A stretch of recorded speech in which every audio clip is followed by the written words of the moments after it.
Так в Нижнекамске горит около дач. За неделю тушить траву и сухостой пожарные выезжали 6 раз. Пламя бушевало в черте города и на окраине. Пожары Татарстана, тренд Инстаграма, фото с огоньком набирают десятки лайков. Вот поток идет, и вот этот теплый поток, он идет к нам. Жару в начале мая синоптики объясняют совпадением. Одновременно идут южные потоки и вращается атмосфера. В результате небывалые температуры. Впервые за 40 лет 2 мая по-летнему жарко. Сегодняшний день это его как бы аналог 1977 год.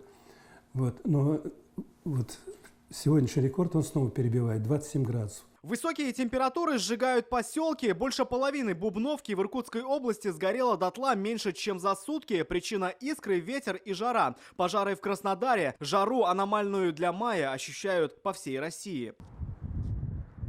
Претензий к жаре нет в столице Татарстана. 2 дня напитки повышенного спроса, лимонад и квас уходят как летом, но работать приходится до позднего вечера. Продавцы понимают, от жары покинешь прилавок и потеряешь клиентов. Я дверь открываю, у меня здесь этот сквозняк.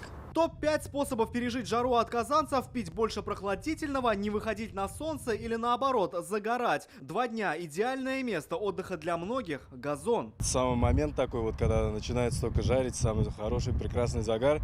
Мы вот для этого пришли и загораем здесь. 27 на термометре. Казанцы загорают на улице, но предупреждают синоптики, такое удовольствие временно. Вот так, ветром начинается похолодание. Завтра днем по республике мы ожидаем 18-23 градуса тепла, и при прохождении атмосферного фронта ожидаются осадки в виде дождя. Подтверждение – вечерняя непогода. Синоптики подсчитали, теперь холодать будет вплоть до 5 числа. Ночью по Татарстану температура опустится ниже нуля. Внезапное лето в начале мая так и осталось исключением, а не правилом. Рамиль Шайдуллин, Андерсен Тальцев, ТНВ, Нижнекамск, Казань.